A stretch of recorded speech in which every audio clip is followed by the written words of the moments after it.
Hi everybody, it's Scarlett, and in this video I'm going to be talking to you about my 30-day water fast. So 30 days water only. I had tea on the first day before I decided I would be doing a water fast, and I put some sodium tetraborate for a few days in my water to purify the water until I really decided I didn't want anything at all except water. So it's pretty much 30 days only water that I fasted. So I want to share with you guys what inspired me to do this, what I experienced physically, emotionally, mentally, and spiritually, and some insights and takeaways that I got from this experience and what I would do next time.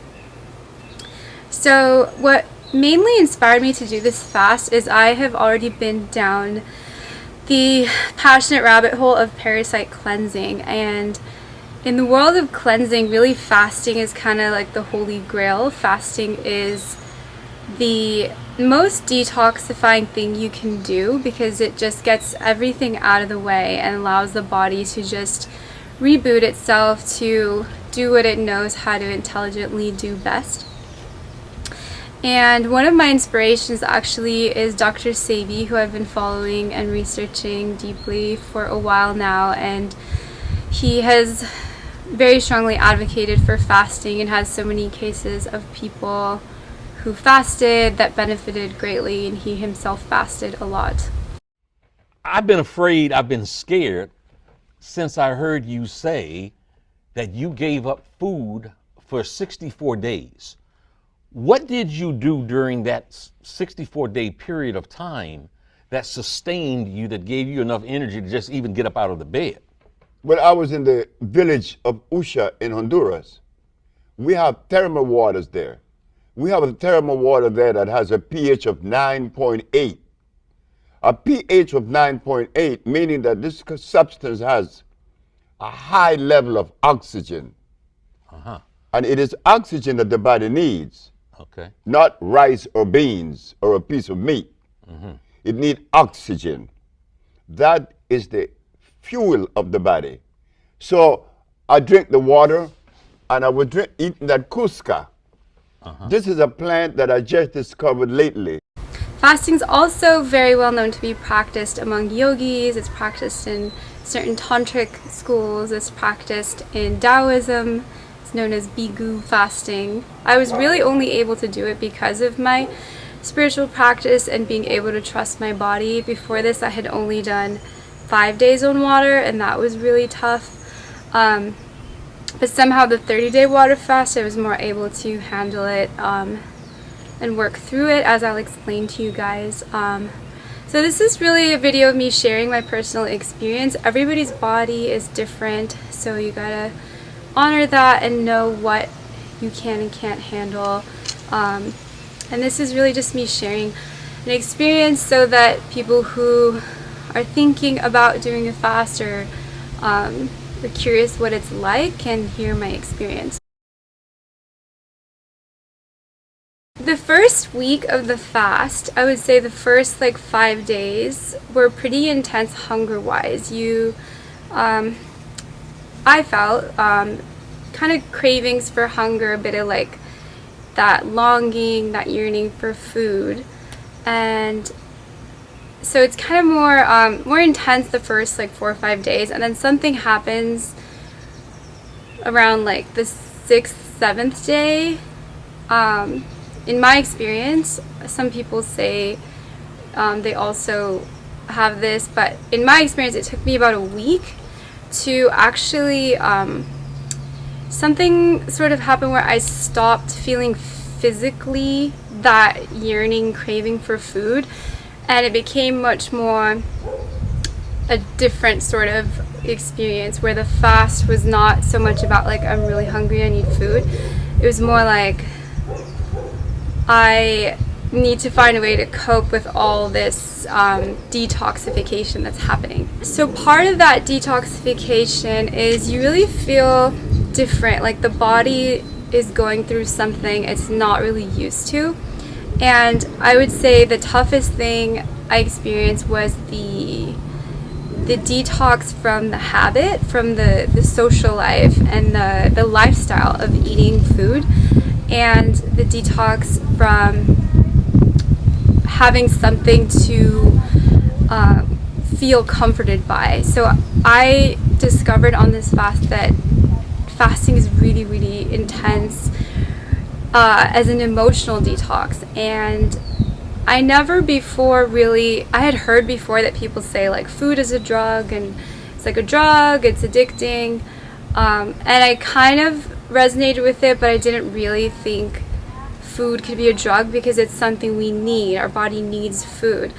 But on this fast, it definitely felt like detoxing from a drug. Like it was very much like emotionally intense, very deep, very, very intense emotions. And that was way, way harder than the food part, than the physical part, because I think our bodies are really intelligent, and something happens where the body just gets into ketosis and it just starts kind of feeding on what it has, and that's how it kind of cleans the system out. And so it's not so much physically hard, but it's like lifestyle wise challenging. Some of the challenges I had really were like, I had to spend a lot of time alone on this fast. When I did go out in public, it was challenging because I was losing weight, and I definitely looked like I had an eating disorder, and people, you know, it would be hard to tell people like, oh, I'm not eating anything. And if I did tell people that I was fasting, then they would really be very like fear mongering, kind of like, oh my god, that's so dangerous, don't do that. So while I felt pretty safe doing it, it felt unsafe sharing with people, because then they would just throw all these like thoughts and emotions at me that made me kind of not feel so like sure. But then I just would have to like brush it off and be like, no, I know myself, I know what I'm doing, I know this can be done, and just keep going. So I kind of was avoiding going out. Not to mention, I know some people say when they fast they have a lot of energy. I definitely did not have a lot of energy. I felt like I had to really ration my energy. Like I had to conserve the tasks of the day. Like, okay, if I'm gonna shower and go to the car, like, okay, what time can I do that? And it was a very interesting experience, because it really makes you like value energy and realize what a blessing it is to have energy, and kind of not take that for granted. To cope with the feelings of hunger, I definitely would watch like videos of people like cooking or like recipe things. So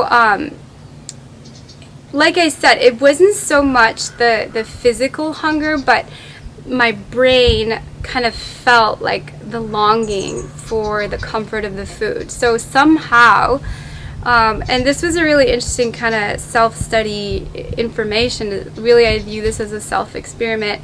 And somehow just feeding my brain those images and the feeling, the ideas of as if I was eating or enjoying food being made would help me to go through the days where I felt that deep intensity of the whole fasting process. Some really interesting things physically in the body as well is after the first couple weeks of releasing toxins and different things coming out, like you see the tongue changing kind of, and just the release of different toxins.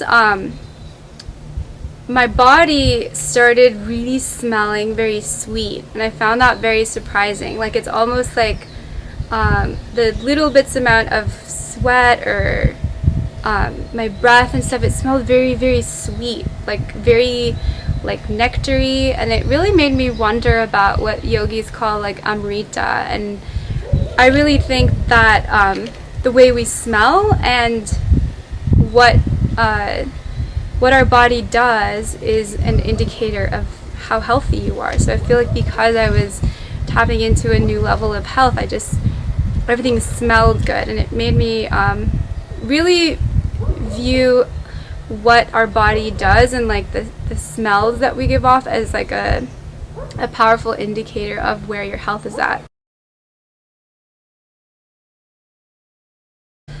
Definitely, towards the end, I mean, when I say deep emotional detox, I mean very deep emotional detox. I definitely felt it mostly, if you know Chinese medicine, they give every organ sort of has its space for emotions. And I would definitely say for me it was like the liver and feeling a lot of heat, a lot of emotions of anger, frustration. And I think this is probably pretty common if you think about how people say like, oh, I'm hangry, and just all the toxins in society. The liver really takes the burden. It's like the aquarium of the whole body, of the blood. And so I could definitely just feel like so much of the emotional, physical compaction just like releasing. And then after that, I felt a little bit of, towards the very end, the last week, I felt a bit of heaviness in the heart and just really intense moments where my heart was really struggling sometimes to beat. And I really asked myself, I'm like, what if I die? Like, what if this actually isn't good for me? But deep down, it's like I always knew. And that's part of, you know, the main reason really the fast is like, it's like a way to spiritually connect to the divine and really trust yourself and know who you are. So I knew, even though my body was doing all these crazy things, my heart felt like it was beating strange, I just knew that I was okay. And somehow it, like being on a fast, it really brings you close to spirit. It really brings you close to God, to the goddess, because you have really no one. You're usually doing this on your own. So I was by myself and kind of in this really vulnerable place that made me go so deep into myself, into my spiritual connection, into even deeper levels of self-trust, self-confidence. Some really fascinating mental, emotional, spiritual things I noticed were my brain became like so clear, almost like a supercomputer. So even while there was all these heavy emotions coming up, my brain was just like so efficient. Like it felt like a high level of intelligence, a high level of systematic thinking. Like, so where there was something that I didn't want to deal with for a while that was kind of messy, you know, in my organization stuff, like all of a sudden I just, without effort, like organized everything. And this was very fascinating. It was like proving to me that as within, so without. It's like because my systems internally were becoming clear and there were no free radicals and toxins and weird stuff clogging my system, it's like everything externally started matching that. I just immediately, effortlessly just feng shuied my whole, everything on my computer, online, everything in my belongings. Like everything became clear and it was like automatic, and that was very fascinating. Another really fascinating thing I discovered is the intense intelligence of the intestines, the microbiome. So a lot of the feelings that I had and longing for food and emotional sort of connection, it was showing me that this really is a brain. And what I really feel now, and I've learned from this experience, is our top brain, our brain is like a factory of thoughts. It's like the mental brain, and our intestines are like the emotional brain. So what happens is when you cleanse, you fast, you do any type of cleansing, your emotional brain becomes more clear. So I was having very clear, vivid memories of associations with food and how certain foods gave me certain emotions, and how just the whole emotional landscape became very clear, which was very cool because as a yogi it helps you become even more neutral, even more the master of your emotions. Another thing that many people mention that I experienced to be true was your dreams become very vivid. Your dreams become very autonomous, I would like to say. So I think there's levels of consciousness and there's layers of density, And the more dense your mind, body, spirit is, the more your dreams are kind of more random. They're more, it could be nightmares sometimes, or good dreams, or they're kind of not really in your control.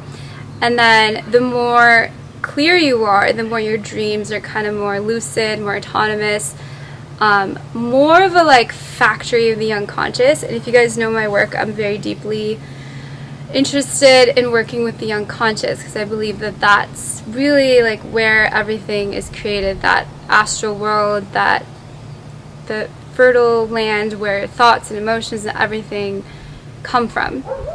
And my dreams really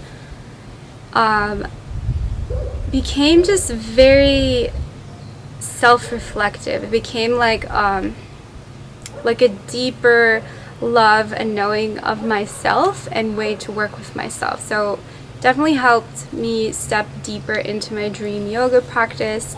For any of you guys who are interested, dream yoga is really the highest tantric practice, according to certain tantric schools. It's 90 times more powerful than meditation. It's just going straight to the dream world, straight to your unconscious, straight to the factory, basically, of your spirit, where your spirit expresses itself, and you can connect to it through the body, through your sleep. I want to get into now how I ended my fast. So towards the very end, I was really just counting the days. Not because I couldn't handle it hunger-wise. I honestly feel like I probably could have gone 2 months if it was just physically.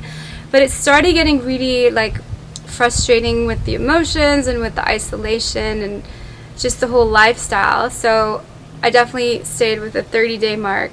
And then the week before I ended the fast, I had learned about this man named Upton Sinclair. Upton Sinclair is a really fascinating writer known as a muckraker. He was a socialist author who wrote this book called The Jungle, and originally he intended to expose the terrible working conditions of people working in the meat industry in Chicago. So he hid for 7 weeks, posing as a worker in these meat packing plants, and he exposed really terrible working conditions. However, his book ended up becoming very famous and was more well known for the terrible unsanitary conditions within the meat packing industry. So people were more interested and shocked by realizing that there was meat packed with rotten beef that was doctored with chemicals, and dead rats and sawdust were swept into sausage meat, and really terrible things workers who were sick with tuberculosis, coughing and spitting blood into floors and stuff next to where the meat was processed. He's quoted to have said, "I aimed at the public's heart, and by accident I hit it in the stomach." So he wrote The Jungle in 1906 and sparked the first U.S. food safety reforms, which is pretty interesting and fascinating. And then in 1911, a few years after that, he published The Fasting Cure, and he's really a pioneer in the West to have written and documented the first cases really of long-term fasting, and a lot of anecdotes and stories of people who successfully cured various illnesses through long-term fasting. So in the book, The Fasting Cure, he recommends that with refeeding that different people should experiment, and different people react differently to what they refeed with, but he particularly had success with milk. So I decided to give the raw milk a try. By the end of the fast, I was down to 85 pounds, which was really skinny. Definitely a very low weight. So I decided to try Upton Sinclair's idea, which wasn't the best idea, but I was tired, hungry, and coming out of a deep spiritual journey, so I said, why not? So I had some raw milk, and that definitely did not agree with my body. I immediately expelled that, and yeah, it didn't work. I guess I was thinking raw milk because babies drink milk, and I felt like, okay, it's kind of like being a baby again, and having milk to start feeding. So definitely I would not recommend that, but again, everybody's microbiome is different. However, I do think that refeeding is probably best done with plant-based foods and with fruit, vegetable juices.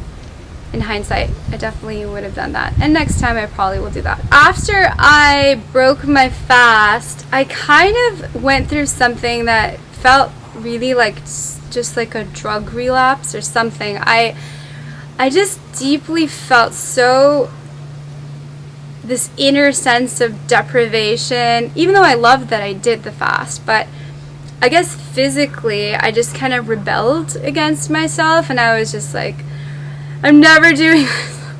No, I just said, you know what, this sucks, like, I deserve to have anything I want now, I'm gonna eat whatever I want. And then I just ate absolute bad food, just not good food, stuff that I never ever eat, but that I felt that I just wanted to or had to have because I went to such an extreme of deprivation that almost like the pendulum swung the other way, where I just wanted to have anything and everything. So I ate everything, like terrible food. El Pollo Loco and Tommy's burgers and just stuff that I just kind of witnessed myself. So even though on some level of awareness I knew that it wasn't a good idea, I just kind of neutrally observed myself going through this process and just saw, okay, what's my body doing, and why am I allowing it to do this? I don't know, but I just witnessed it and let it do its thing because I guess it was just so deeply hungry that it needed to eat everything. So that lasted for about a few weeks, and then I did some more parasite cleansing, and now I'm pretty much just eating really healthy raw fruits and vegetables and actually feeling satiated from it. So I don't regret having that bad food phase. I think it was just kind of like a natural pendulum swing, but definitely if I fast again, I want to do 40 days and refeed just with good food. I definitely learned that it's important to really refeed consciously. I had seen people talking about needing to refeed very slowly, and it's very challenging because when you're really hungry, you just want to like stuff yourself. So it's really about just maintaining the patience, I think, is what I would definitely do next time, is just like consciously refeed. Definitely something plant-based, probably like fruit juices, vegetable juices, and yeah, resist the temptation to just like stuff. There was a strange reaction when I ate the bad food. Like I had a lot of like swelling around my like ankles and joints, and I think it was like edema or like just like retention of fluid because of going from such extremes of like starvation to all this like bad salty food. So I definitely learned from that for next time. So some of the biggest profound insights spiritually that I took away from this experience, and I want to share with you guys to give some good reflection on what this is like. I definitely learned that the body is, in this standard American diet, it's very, very dehydrated. And what really kept me going in the fast was drinking a lot of water and really needing to breathe, learn how to breathe very deeply. If I didn't regulate my water intake and my way I was breathing, I don't think I could have made it that long. So I really view life kind of as a spectrum now, where life is kind of around hydrogen and oxygen, and I think decay is around dryness, oxidation, and lack of water and air, basically. Pretty much all the energy we get, it's through what we're able to synthesize. So if you can learn to synthesize lighter and lighter things, eventually you can get energy from lighter and lighter foods, even just from water and air and sunlight and stuff like that.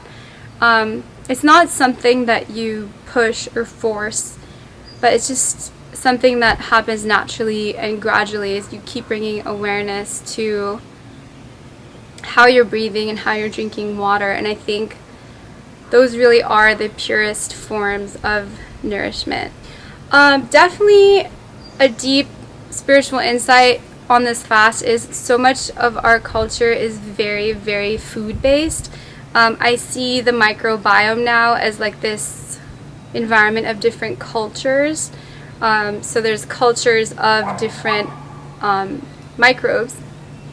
And when I refed with the raw milk, I was really observing myself kind of as a scientist and seeing how introducing that culture of dairy was making me crave more and more sort of dairy sort of things. And actually my whole microbiome was sort of craving, it's a very, very intelligent thing, like it was craving in chronological order everything that I enjoyed and had deep emotional memory of as a child and going through the years. So I think there's imprints in the microbiome, and there's these cultures of microbes. And what I really feel is that the microbial environment is very complex. So I think what happens in modern society and why so many people get sick is because they don't understand how the different microbial cultures interact, kind of like the world, right? Like there's this culture and that culture, and these ones are symbiotic and these ones are at war.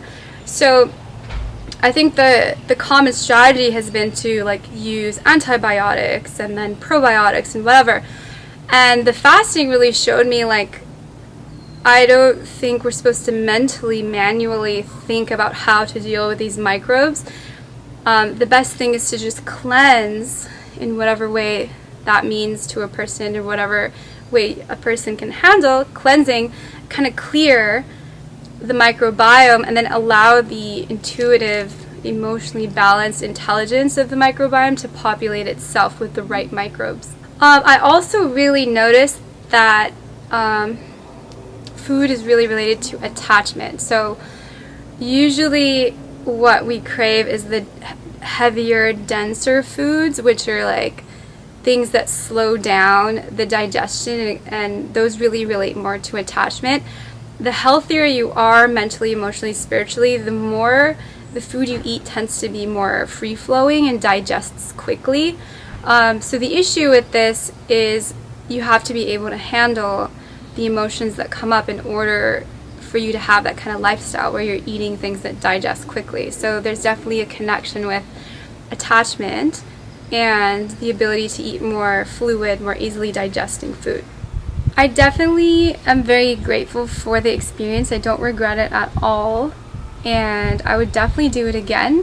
What I would do differently though is I would try to do 40 days, and I would try to do it with absolutely no technology and see how I can manage to get past these cravings and stuff without anything outside of me, and just go even deeper into the spiritual practice. And I would probably want to do it in some kind of community or retreat setting where I could have more social contact in between the extreme isolation, just to make it more natural and more balanced.